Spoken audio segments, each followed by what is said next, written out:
Excuse me.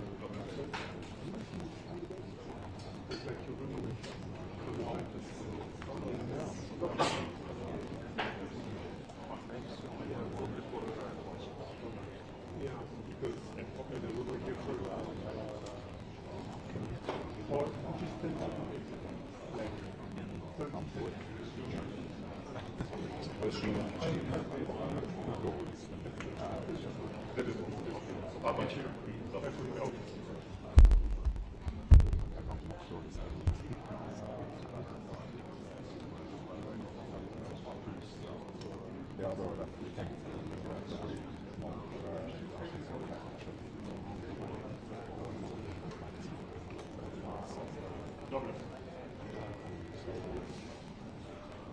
Добре. А мені треба, як вони заходять поступово, кожен представлення і заходить, чи вони всі разом? Вони всі разом заходять, чи після представлення кожен окремо? А, ну все добре. Добре.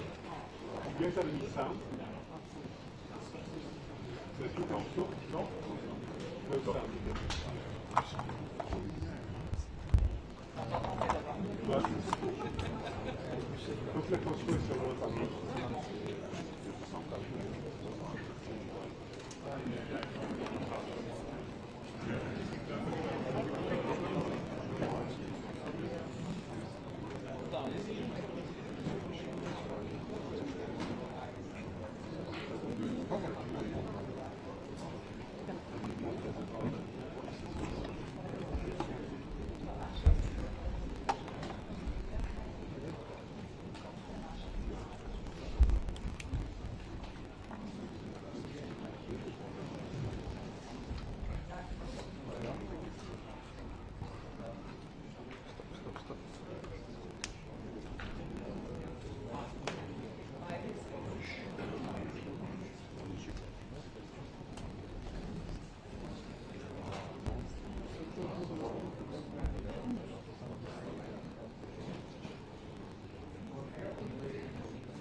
your photographers relax, we have at least 5 more minutes. I don't want you to lose your muscles. I will do that for you. See, I'm very compassionate. A lot of humanity.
Це все офер.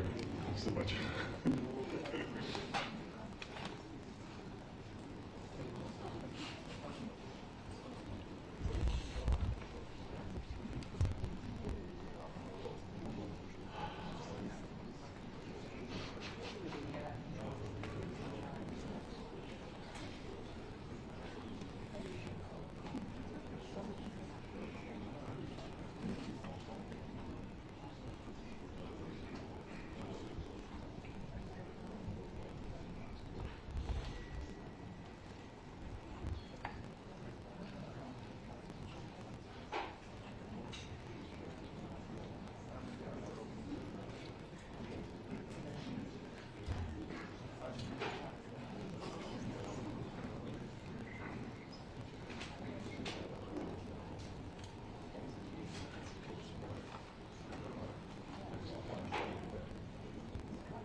зараз будемо зі сторони англійського. Тут з іншої сторони, не Михайлівського, а...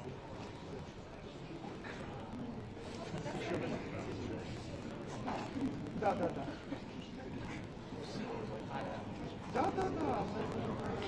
У них був iPad, і вони по цьому iPad вийшли.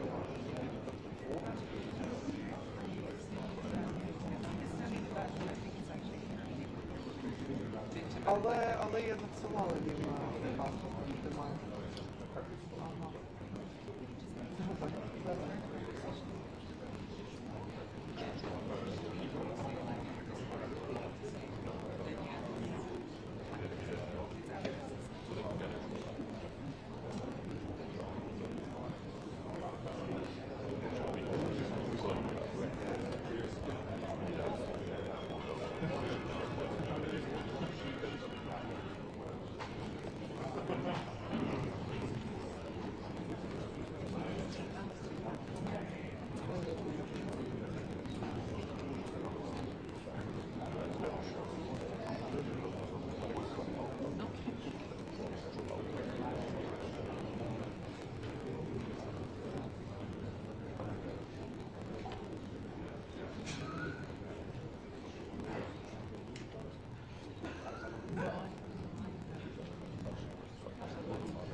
you're right, you can get ready. A few minutes. I promised. Yeah, exactly.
Да, я чекаю вашого можна.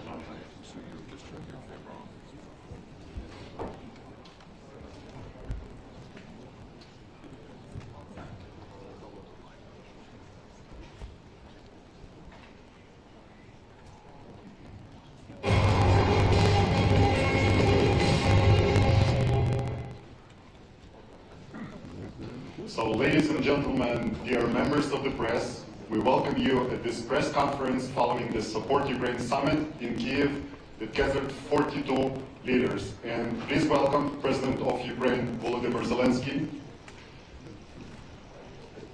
President of Finland Alexander Stubb, President of Latvia Edgars Rinkēvičs, President of Lithuania Gitanas Nausėda, President of the European Council Antonio Costa, President of the European Commission Ursula von der Leyen, Prime Minister of Canada Justin Trudeau, Prime Minister of Denmark Mette Frederiksen, Prime Minister of Estonia Kristen Michal, Prime Minister of Iceland Kristrún Frostadóttir, Prime Minister of Norway Jonas Gahr Støre, Prime Minister of Spain Pedro Sanchez, Prime Minister of Sweden Ulf Kristersson.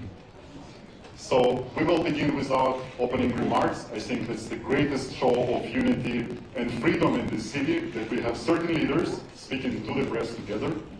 And let's start without further delay by going to, we have Euronews with us, right? Okay, I see it. In the middle. So please everyone stand up when you ask your questions, get the microphone and go on. Hello. Can you hear me? Yes. Hello, everybody. My question is addressed to President of the European Commission, Ursula von der Leyen.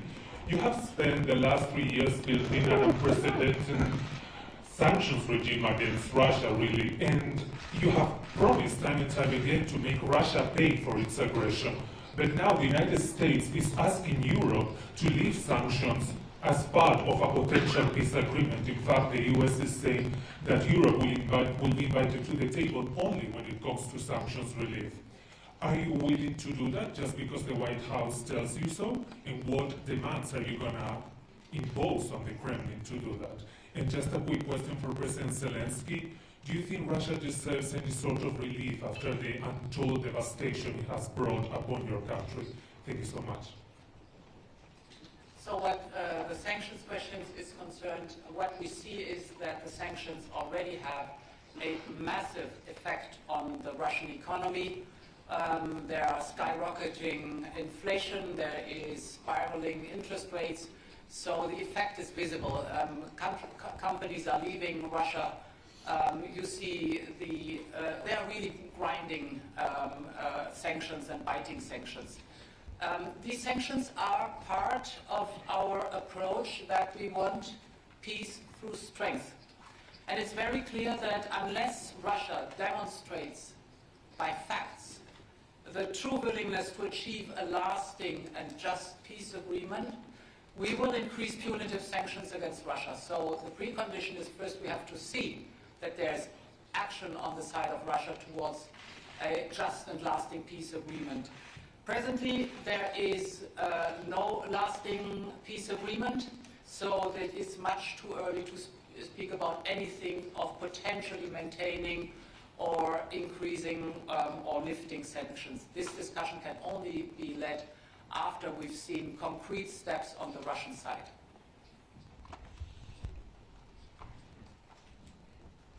Thank you very much. You know, well, we are very often, and also today we speak that we need just lasting peace. And when we speak about the just, and this war, it's difficult to find just in this war because of such steps of Russia. Their war, their way of this war, how many people they killed, just killed them, and thousands in the prison, and stolen children. And that's why we'll never forget it, and we can't forget it. And even if I hope that our partners on the same page with us, and not only hope, I see it, but we'll never forget it, and we will really do everything that people who began this war, who unprovoked war, all these people, yes, really will answer,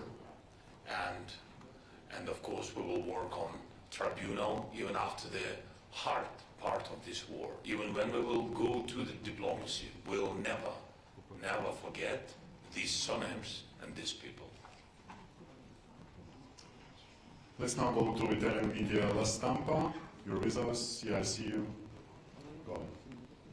Thank you very much, Marco Bresolin, Italian newspaper La Stampa. I have a question for the President of the European Council from Costa. You represent 27 EU member states. You said, you repeated that EU wants to be at the table when peace talks will start. You also said that maybe you are going to find someone who will represent the EU. But here there are many other representatives of other European non-EU countries. Some others intervene by video.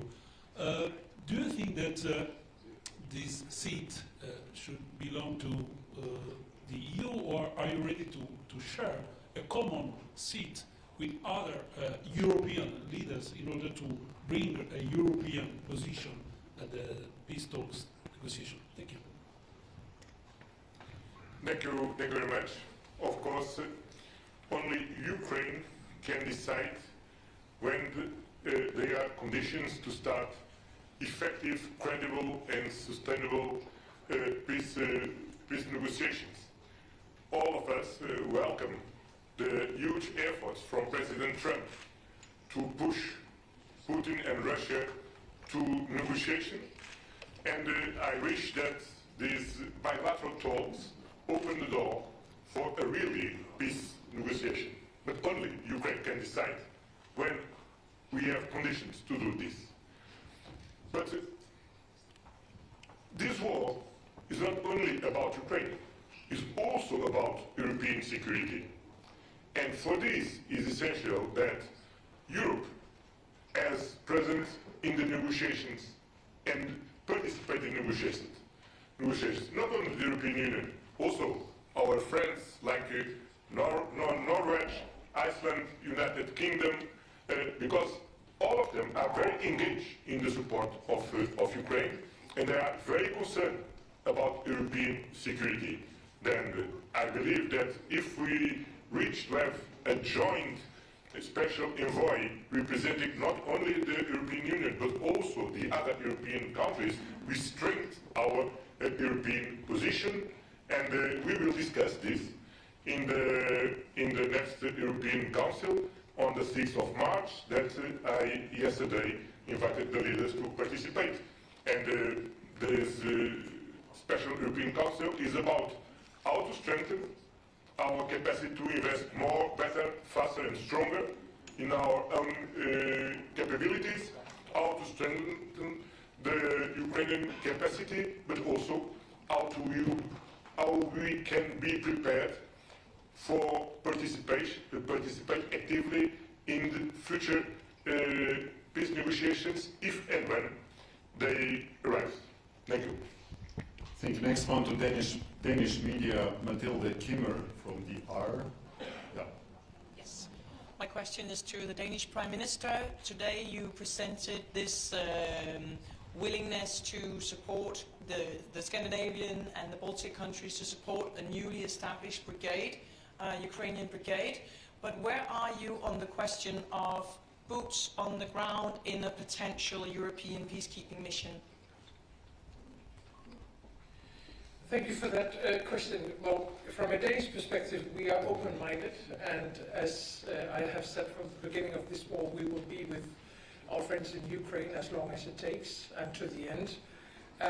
I think for now, the most important thing is to ensure that Ukraine will get what they need on the ground.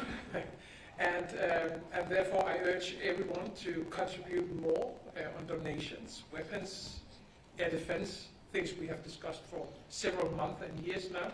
I think that's the most important thing. And of course a lot of questions has to be answered before we can take a concrete solution when it comes to boots on the ground. And as Antonio Costa just said, this war is about Ukraine and it's also about European security. And therefore we need to look at the entire eastern flank when it comes to deterrence and defense. But we are open-minded. Thank you. Delphi Media, Herman Kilomis. Delphi, yeah. Hello, Herman Kilomis from Delphi in Estonia. In my country, it is a day with a double meaning. We have our Independence Day, so my question is to President Zelenskyy and Prime Minister Michal. Should there be an unjust peace in Ukraine? Do you think Estonia's independence could be threatened, and how soon?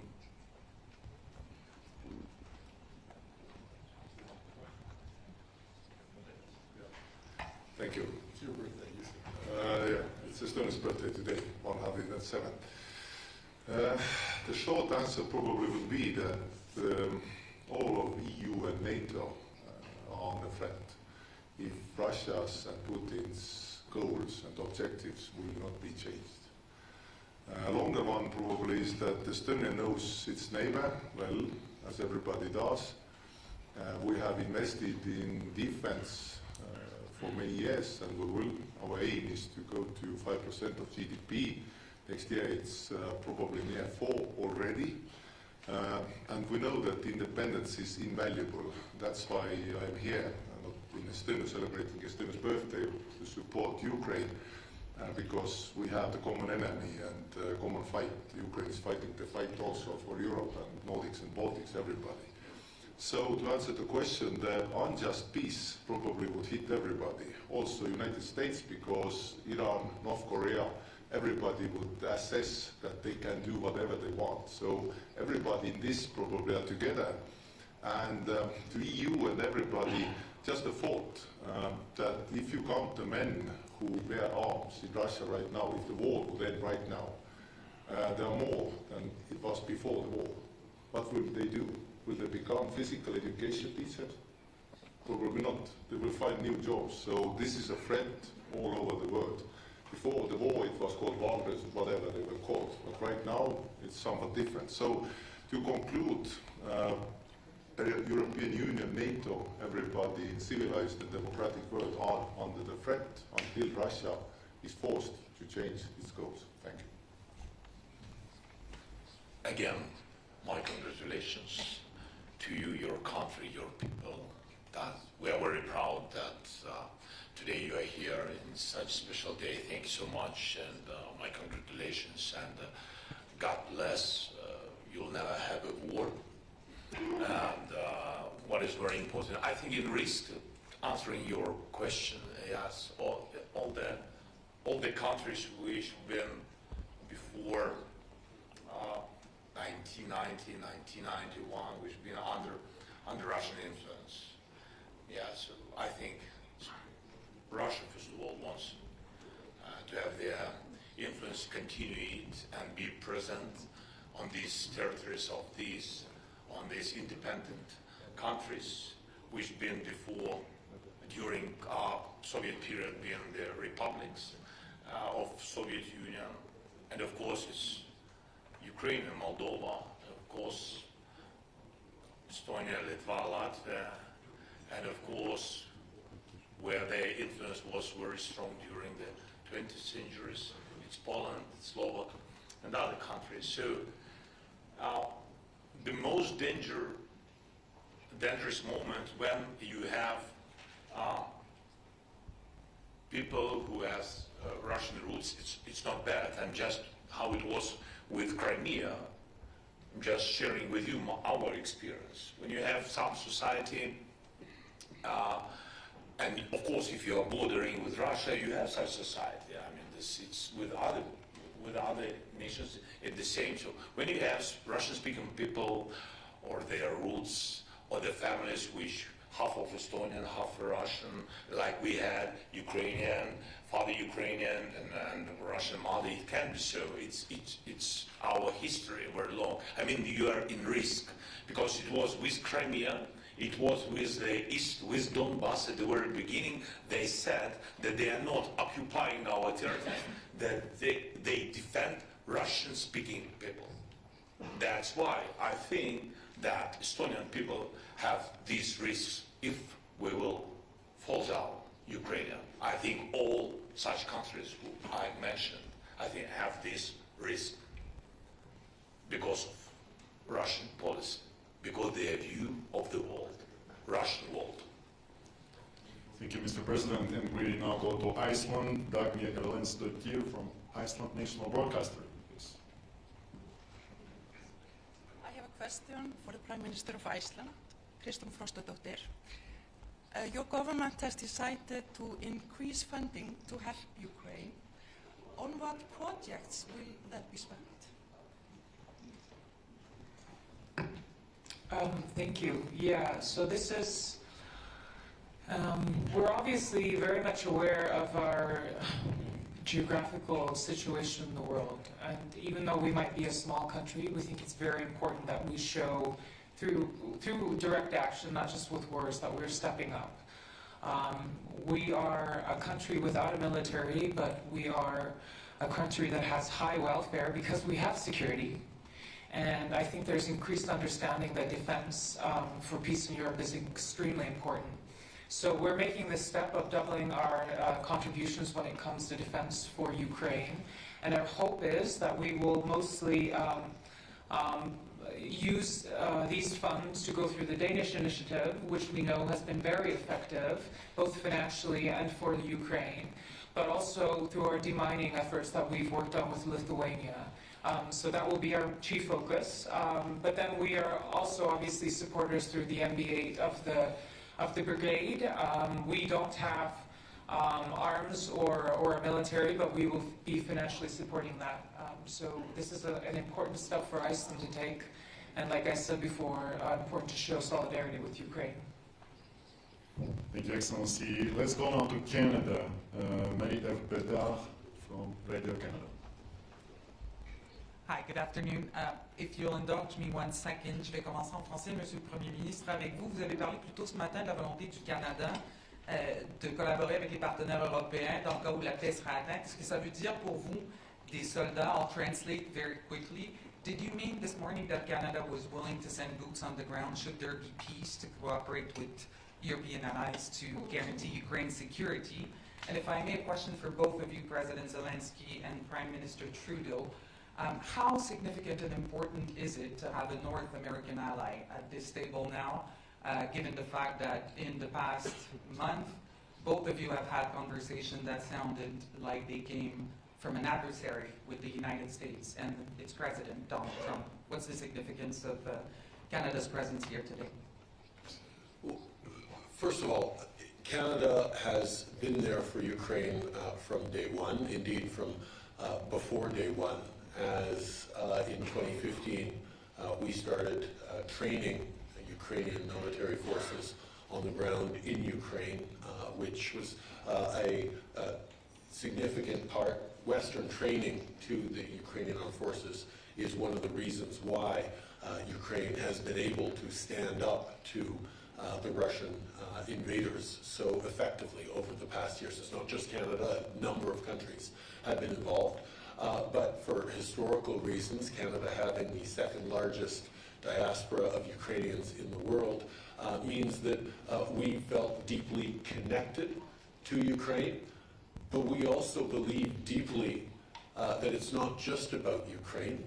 It's about the rules and the values and the principles of sovereignty, of independence, of territorial integrity that protects every country in the world. All of us rely on those rules to be able to build peace and security. And we know that with the world changing, we're all going to have to do more around peace and security. One of the key themes that we heard today, as we've heard from many, many partners around the world in NATO and elsewhere over the past number of years, is people are going to be doing more on defense.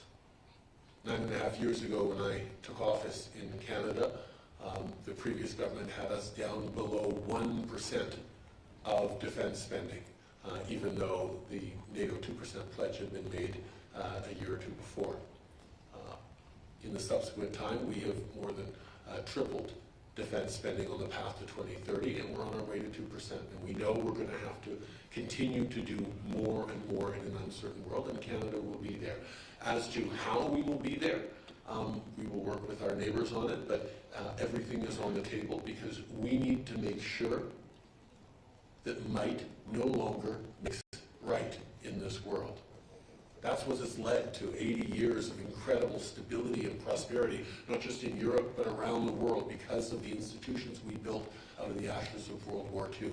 And standing up for those institutions is in the best interest of every single one of us. Now, as a collection of different nations, we will have different perspectives from time to time on the best way forward, and those will be worked out in forums like this, or at the G7 forum or elsewhere.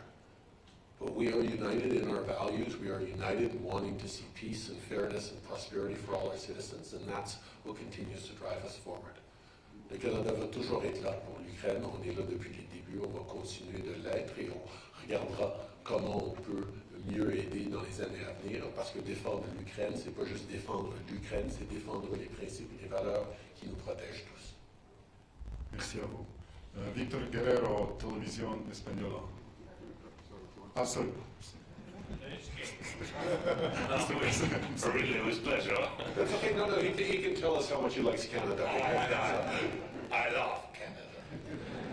And I really appreciate that we have such relations with you, Justin. And you helped a lot, and a lot of your people helped us at the very beginning of war. We never shared, by the way, that we've been in touch, and really at the very beginning of the war, we didn't have really huge technologies with drones and etc. When we began producing drones, and even when we bought drones with some partners, they didn't have Canadian high-level optic technologies, and Canada helped us with this, and we spoke a lot of this, and we had this, and we began to helped our guys on the front line, on the battlefield, with these drones and etc. It was really first weeks and first months of the first year of war. Then, Justin, absolutely right about training missions. Really, the part of our army was prepared by Canadian officers, instructors. But what is very important, and it was very important again the first year, because they've been well trained. For today, the situation changed. After that, after Canada, we had such missions in Europe, in different countries, and then so the experience of this war gave us new knowledge of the war, and of course today when we trained abroad, we have to come back and train again on the battlefield, because the war is changing it's technological war. That's why, but we really appreciate for your help and packages, military packages. So thank you so much. And I think that's all, yes? With Donald Trump. This is, by the way, this is question to you, to Canada. And, I mean, that's well, with Donald Trump. Now we had a conversation. It was very good conversation. G7 conversation with the leader role of Canada. Yes. Thank you very much, Justin, for organizing this meeting. Everybody been there, and we spoke about it, and we hope that United States will continue support, like all the partners. All the partners do it, and we need also not to lose this unity between Europe and United States. Thank you. Thank you. Now we can proceed to Victor, finally, to you. Where is the Spanish media? Yes. Hola. This is a question for Pedro Sánchez, Spanish Prime Minister, and also for President Zelenskyy. First in Spanish, then I will translate in English. Señor Presidente, usted esta mañana decía que España va a apoyar a Ucrania el tiempo que haga falta y con mayor determinación. España o su gobierno está valorando o podría valorar enviar soldados dentro de una fuerza de paz o en otro formato. Prime Minister, you said this morning that Spain would be supporting Ukraine as long as it takes and with more determination. Is the Spanish government considering or could consider it to send Spanish audience as a peacekeeping force in Ukraine? And for President Zelenskyy, are you asking your partners here present for soldiers for a peacekeeping force as a peace guarantee for the future, and how many soldiers do you think would be right for this work? Thank you. Well, thank you, Victor, for your question. I would say, because this is not the first time that I have to answer to this question, and I guess all the rest of colleagues, but I would say that first things first, and step by step. No, I think that now we're focused on what we are, which is to open a genuine peace negotiations talks, and for that is crucial, I would say critical, that Ukraine and of course Europe are implicated in the negotiation process. Second, I think it's crucial, critical for all of us to provide the security guarantees to Ukraine in order to reach that common goal that we have, which is to have a last and just peace for Ukraine and for Europe. So you know, I think these are now the questions that we have to answer, and we welcome, of course, this window of opportunity that now we have in order to speak about peace. But as I said before, I think it's important that to have the European Union and, of course, Ukraine implicated in these very important talks. And as I said during this morning, of course, you know, in 2024, Spain signed a very important bilateral security agreement with Ukraine that will last for the next 10 years. Last year, we provide 1 billion euros in order to provide military capabilities to Ukraine. This is something that we are going to repeat in the year 2025, and of course we are we stand with Ukraine and of course with President Zelenskyy. Thank you so much. We're very thankful to you, Pedro, your country, your team, and your people. We had, I think, the most difficult moments, 3 winters, blackouts, and etc. Now we're sitting in the middle of the winter. We have light, we have connection, we have internet, we have possibility to speak, and our people have electricity, and we see each other. That's good, very good. But this is the big work of a lot of partners. For example, I don't know if I can share when I came to Spain in a very difficult moment, again in winter, and Pedro made a decision with I don't know if I can say number of hawks, I don't know. Yeah, 6. It was decision I needed very much because we knew that they will attack very specific infrastructure of energy, and we needed very much 10 very quickly. I had to find very quickly 10 systems and through the world, and immediately Pedro gave me 6 hawks, and it helped. So thank you so much. And such things, this is illustration of our unity. And again, it meant that we can trust each other and we count on each other, and we are very thankful.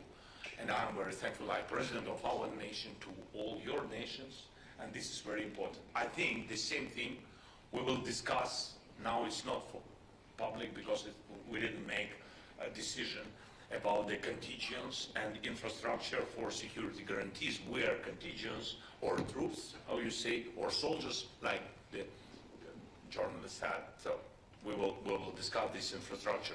The number, so of course I know the number what we need, and of course we will share it firstly, not in the open conversation. Yes, not to prepare Russians for this, and so we will discuss, and then we will make decision of what we see, how we see the number, and if it will be positive, we will share it. Of course we will share it. It's not a secret. It can't be without support of societies. Thank you. Thank you. Now to Swedish media, Svenska Dagbladet. Yeah, we have Swedish media with us. Okay, they probably left. Not waited until now, yes. Okay, let's go on to Norway then, another Nordic nation. Marius Helge Larsen. Okay, please go ahead.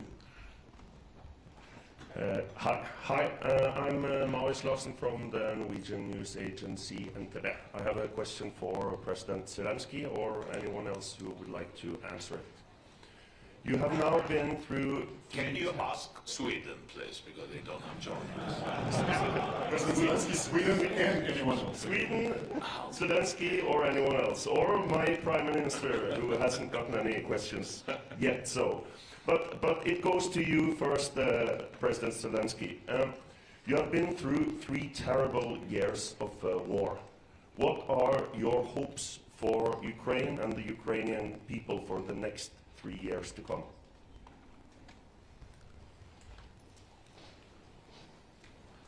We hope that we can finish this war this year, not in 3 years.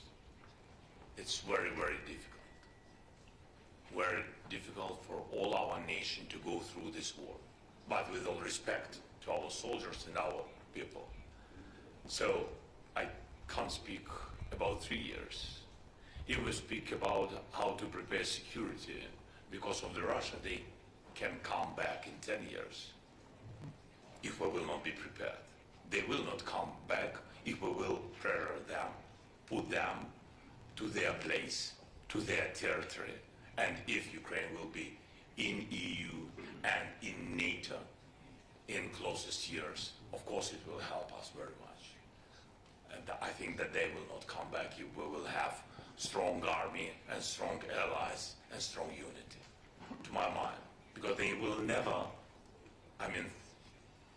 forgive the world that they didn't win. And you see that they will not win. Thank you.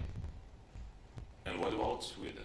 Yes, you have a question to your Prime Minister or not? If not, we will proceed. No? I think everything was so clear. I have a question for my Prime Minister as well, Jonas Gahr Støre.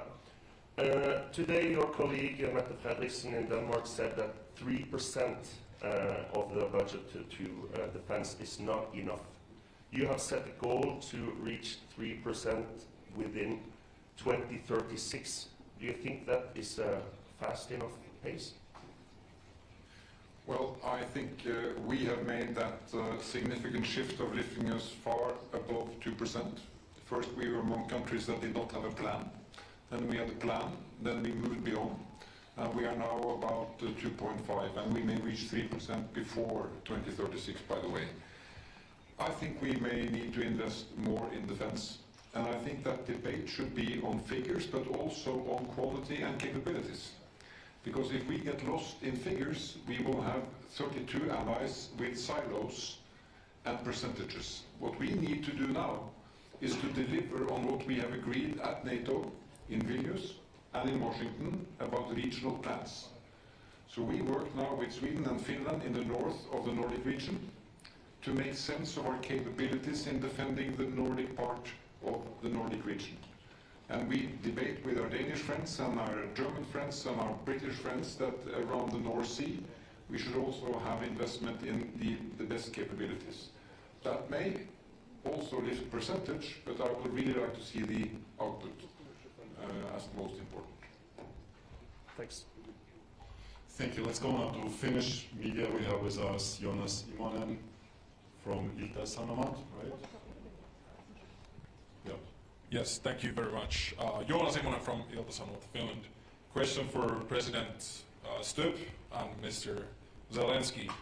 Mr. Stubb, you said earlier today that there are now mixed messages and signals coming from the US in support of Ukraine and also defense of Europe as a whole. Mr. Stubb, what do you think that's going to be Finnish role and responsibility for future for European defense? And Mr. Zelenskyy, do you think or believe that Europe will and should be able to replace US support if needed? Sure. Perhaps I'll answer through 2 points. I'll answer the question to Volodymyr first. I think we need to get our facts right. When you look at support for Ukraine throughout this war, Europe stands, as Commission President Ursula von der Leyen said earlier, about 134 billion euros, more or less. The United States, roughly around 114 billion. I look around this table and I see NBA, so 5 Nordic countries and 3 Baltic states. We're actually at 26 billion euros, roughly speaking. So that's about a fifth of what Europe has supported. So yes, to a certain extent in the future, we're going to have to take more responsibility, but to get bogged down in who has given more, I think is the wrong tack. The second point I have to make, it's not only about the material support, it's also about having skin in the game or having some kind of a plan. I think Norwegian Prime Minister Jonas Gahr Støre put it quite well earlier when he said that we Europeans can't complain our way to the negotiating table. And my worry is that in the past 2 weeks, when we've seen a shift in the transatlantic partnership, and you'll know that I'm an avid transatlanticist, we have to wake up to a new reality. And then the question is, how do we get skin in the game? How do we get involved? I think a good start is what President Costa has done, is to call a European Council. Because right now, European diplomacy is rather cacophonic. It's all over the place. That's why I have, together with some colleagues, proposed that we sit down and think about a plan. And in my mind, that plan or sketch goes in 3 phases. The first phase is the pre-negotiation. That's where we are right now. This is when we have to think really hard how we put more pressure on Russia and basically how we support Volodymyr and Ukraine and what kind of security arrangements we have. And if I may, just as a side note, I'm getting a little bit frustrated about this debate on boots on the ground, because that sort of misses the whole point. That is that the strongest boots on the ground in the world right now are with Ukraine. They have the land forces. Then it's a question about which phase and how Europe will come to support Ukraine. In the air, in the sea, with reconnaissance, with intelligence, etc., etc. The second phase of the plan is when the ceasefire begins. And that's actually quite crucial, because that's when you start looking at the modalities and the agenda of the actual negotiations. And that's when you start looking at confidence-building measures. And then the third phase is the peace process.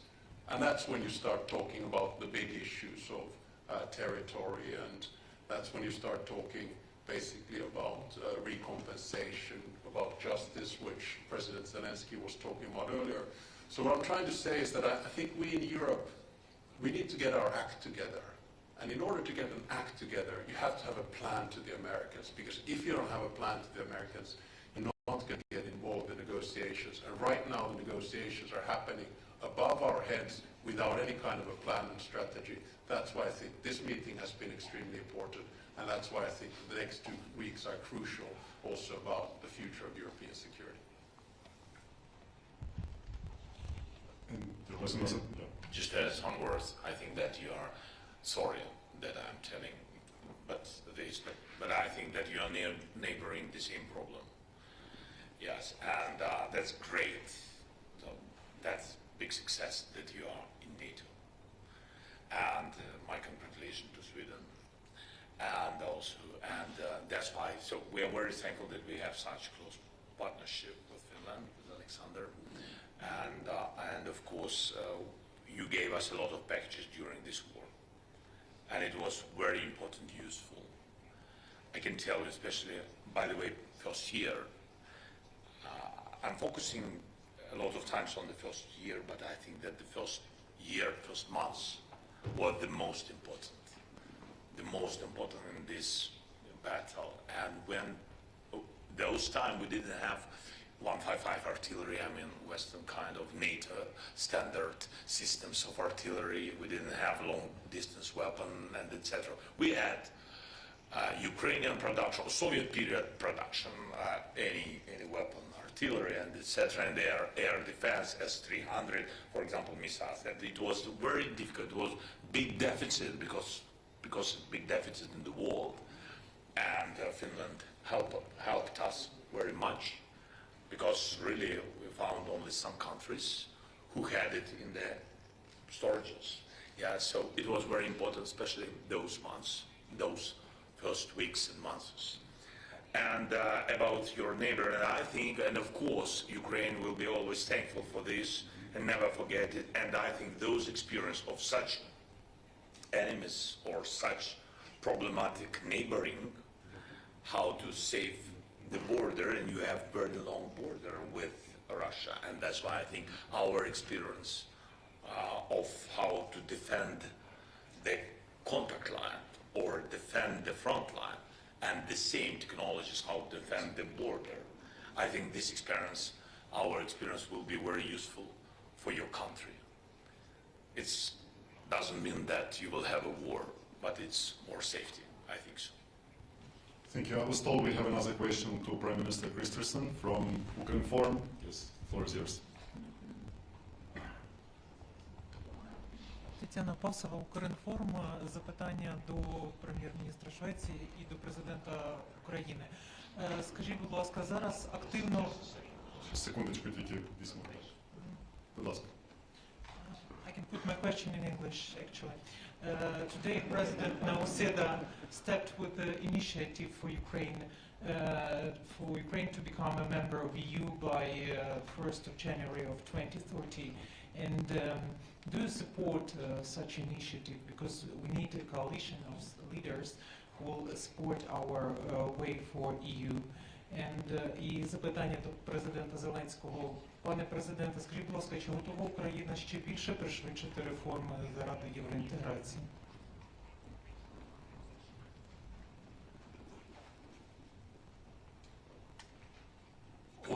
For me, okay, yeah, sure.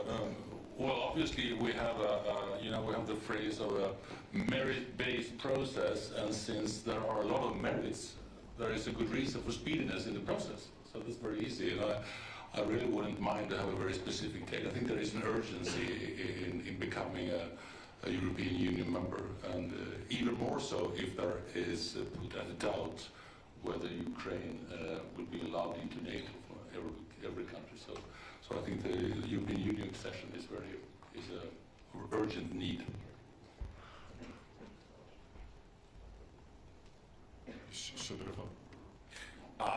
I think so, that how to open clusters quickly on the way to EU, and what we have to do for this. I think all the answers can give you really the President Ursula von der Leyen. She knows she and President Costa, I think they know when we will be in EU. Really? No pressure. They're decision makers. So. Yeah, but perhaps I may add, I am now witnessing many different accession processes. I must say, I'm so deeply impressed by the speed and the quality with which this country, Ukraine, is reforming and doing all the necessary steps, and these are hard steps, and this is a lot of hard work, while fighting a war of survival is really impressive. So you have here an example for highest merit, highest quality, and speedy delivery that is exemplary. You got 3. So now we go to Latvia. Latvian media, Latvian television, Gins Amoliņš. Thanks. Hello. Works well. So the Nordic and the Baltic states, my question would be to President of Latvia, President Rinkević, and maybe a short comment on that from President Zelenskyy, if possible. Shortly about the Nordics and Baltics announced today, the pledge to train and also to equip a brigade-sized unit. Given the uncertain situation right now in geopolitics, and a bit of a follow-up on the Finnish colleague here, do you see that Europe would need to rapidly increase its military aid to Ukraine? And is Europe capable of doing that? Thank you. Actually, those are very easy questions. Yes and yes. But I think that for the second, what we really need is to, first of all, get a very clear message to the defense industry that we are going to spend more. Because what defense industry needs, a clear commitment. Number 2, both on the national level, less at the European level, we still are experiencing all those procedures. Sorry to say, but I think that we need to get out of this kind of mode that we are very much process-oriented, but to move to the results-oriented. I do believe that we can do that, and I do believe that we must do that, and I do believe that we will do that.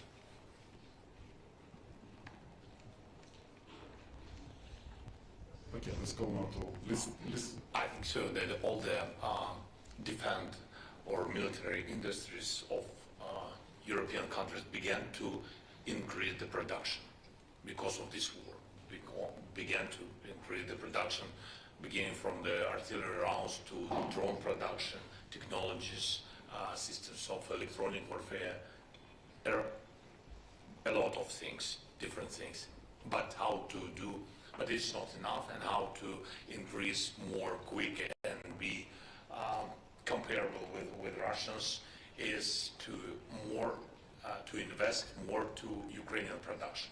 Because our economy, we have military economy for today. We just produce, for example, like drones, we have 200 private companies, 200, it's a lot. Even small companies, they need financing, and they produce quicker than our government production. It's understandable, because without any bureaucracy, they just produce and help soldiers. And by the way, they help directly to the front line. What is important, they don't produce and just to give government, and then government think how to send it to the front line. So there are a lot of quick ways. For example, we did one thing. So I began to pay money directly to brigades. It's one of the versions, how to help them to produce quickly. And they really do a lot of things.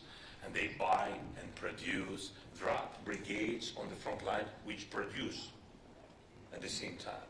So really very sorry if I'm using not correct word, interesting, but it's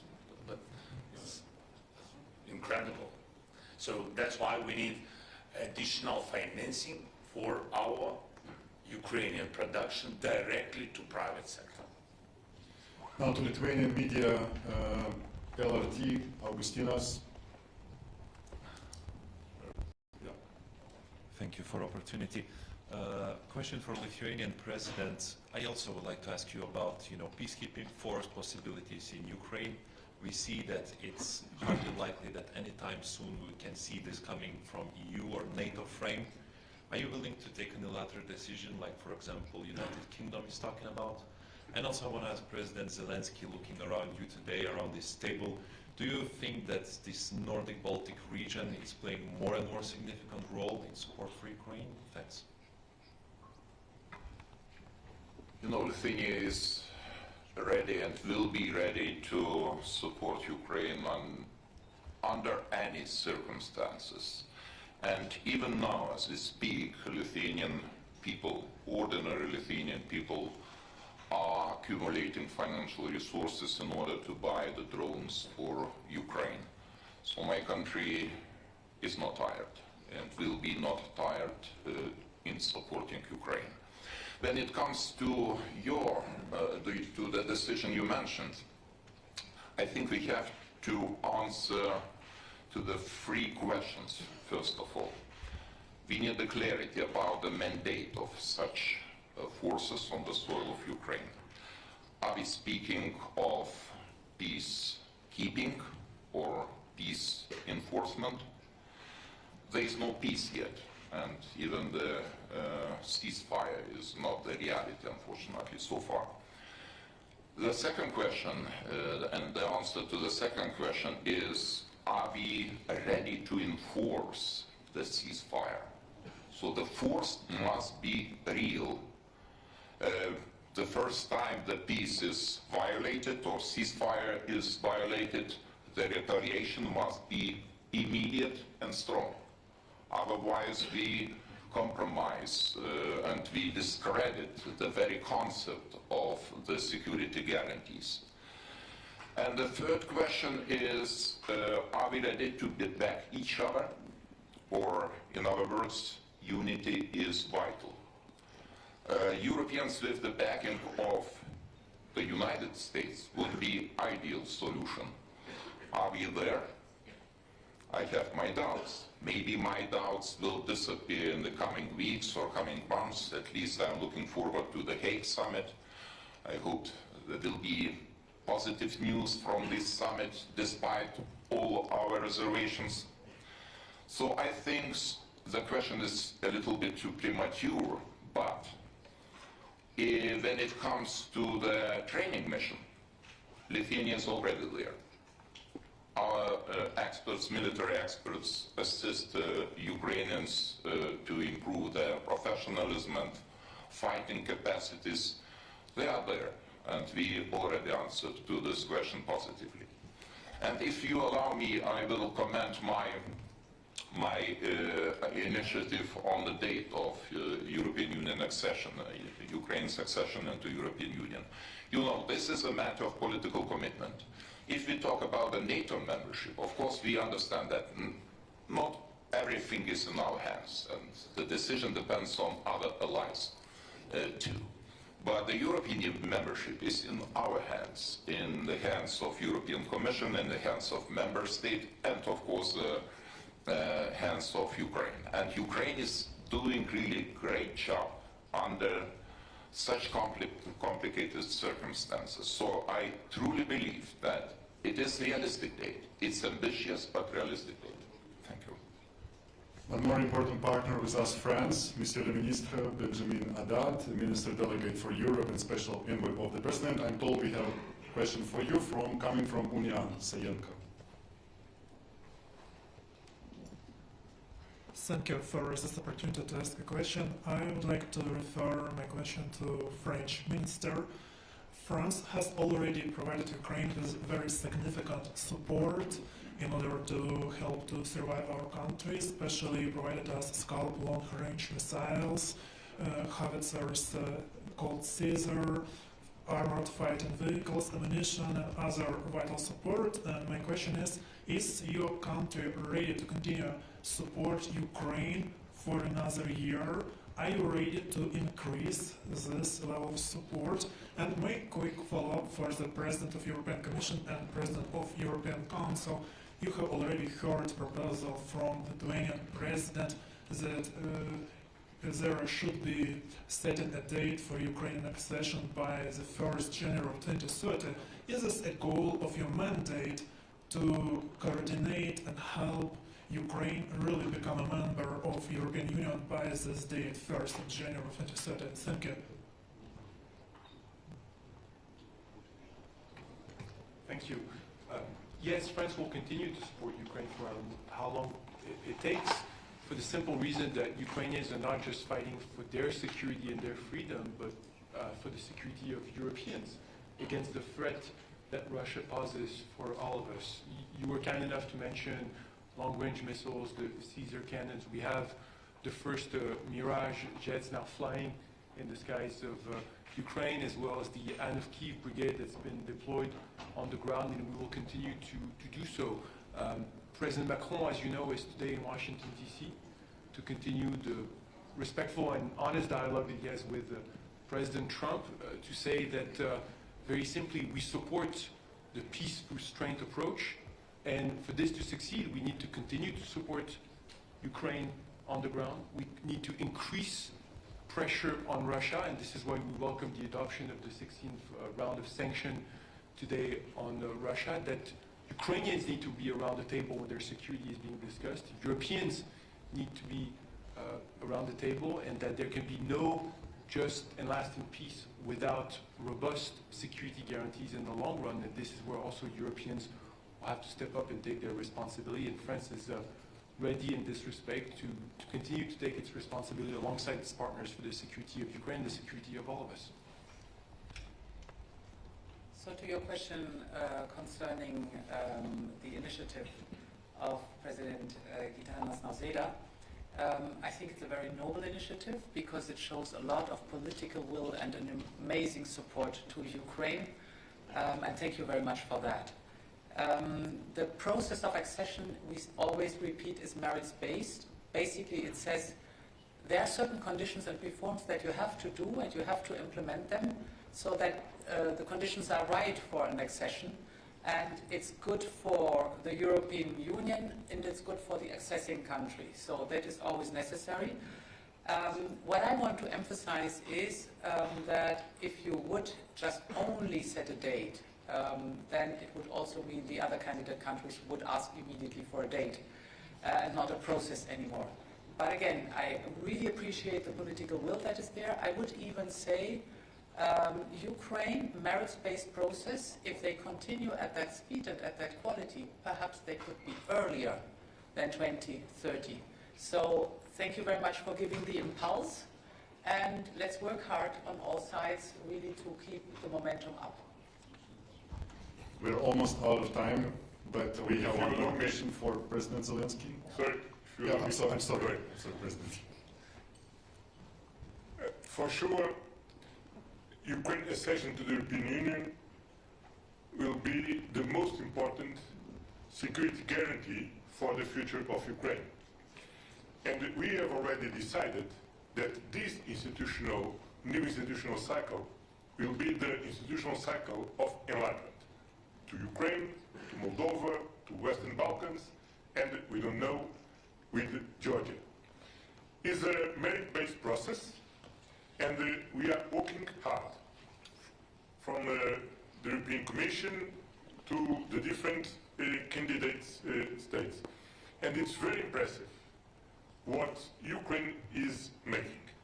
Because in fact, Ukraine are writing a new playbook how to make reforms at war times. And this is very difficult to imagine. But we are very committed, and I'm sure that the different member states, the European Commission, and Ukraine, Moldova, the Western Balkan countries are working very hard to deliver on this enlargement. And we need also to work among us to make the necessary reforms to welcome, these new member states.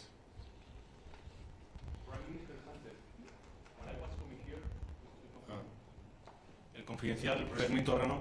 While I was coming here, I met just in the street a Ukrainian friend who told me to say thank you for the €1 billion you announced today And when I said goodbye to him, a question came to my mind, like, how would you explain to these Ukrainian citizens and other Ukrainian citizens, and also to the Spanish taxpayers, that Spain still this year, last year, 2022, is paying more, 2 times, is paying 2 billion euros to Russia, buying liquefied gas, and today we are only announced 1 billion to Ukraine.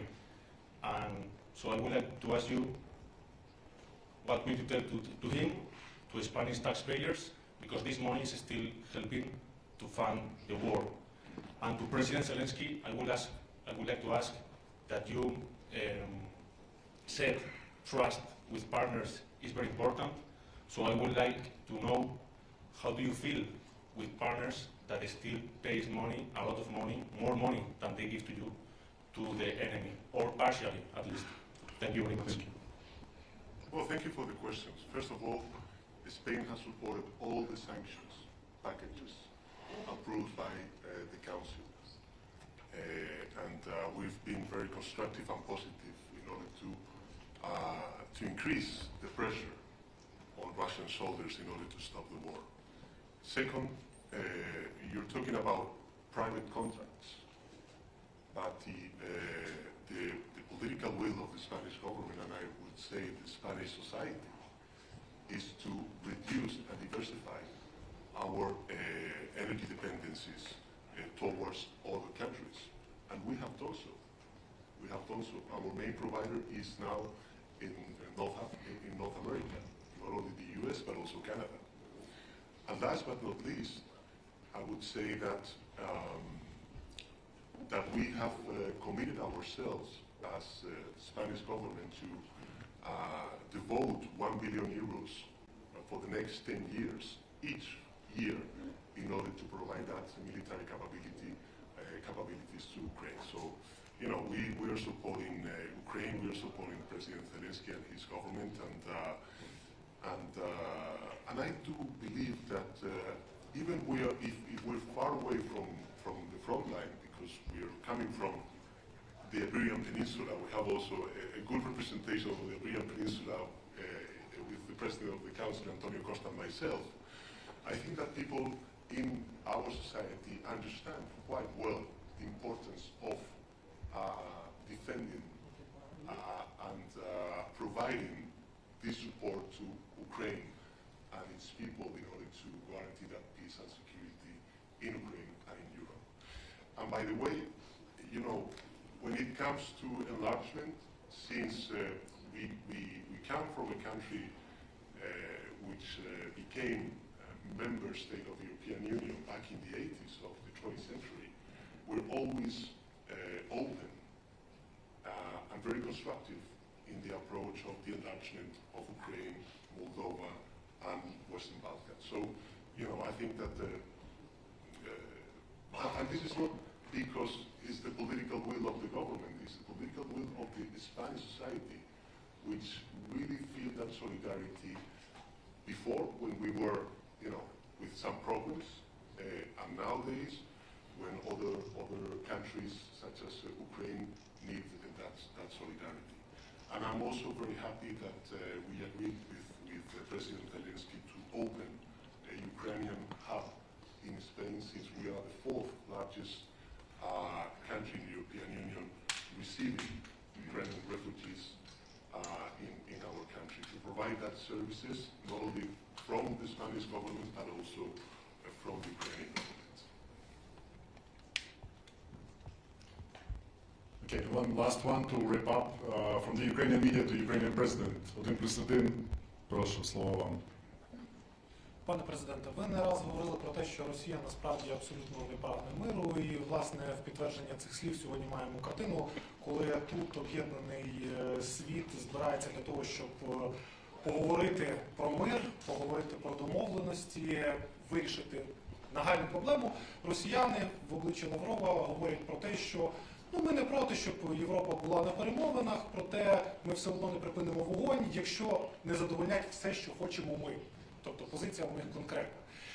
Ви сьогодні згадали і сказали про те, що хочете, аби до кінця року ми мали мир. В зв'язку з такою позицією росіян, взагалі, наскільки вірогідна перспектива такого швидкого миру, хоча б до кінця року, ми не говоримо про тижні. І дуже часто минулого тижня звучала фраза про те, що треба йти на поступки. Для України яка межа між поступками і яка межа між примусом до миру, який може бути зрадою, як сьогодні зауважив ваш чеський колега? Дякую. Дякую за запитання. Ну, це ж не перший ультиматум Російської Федерації. Я, якщо чесно, навіть не чув, або ті самі слова ми чуємо там кожного тижня. Нічого нового немає. Всьому треба робити своє, треба посилювати себе, посилювати розуміння, що ми можемо зробити в Європі, збільшувати виробництво, посилювати нашу армію, домовлятися з партнерами, безумовно, це без Росії, домовлятися з партнерами про гарантії безпеки для України. Тобто будемо готові до всього і паралельно робити все, щоб дипломатичний трек, про який говорять і в Європі, і в Сполучених Штатах Америки, напевне, бачити щось, якісь можливості в цьому треці, але не порушуючи Конституції нашої держави і не порушуючи інтересів українців і всіх європейців. Да. І тому тут про це можна дуже багато і довго говорити. Давайте, незважаючи на те, які ультиматуми звучатимуть з російської території, давайте робити своє. Мені здається, поки у нас є такі сильні партнери, ми не наодинці проти них. Я думаю, у нас все вийде. Дякую. Дякую, пане президенте. And thank you, distinguished leaders. Thank you, press. This we conclude. Thank you so much. Thank you so much.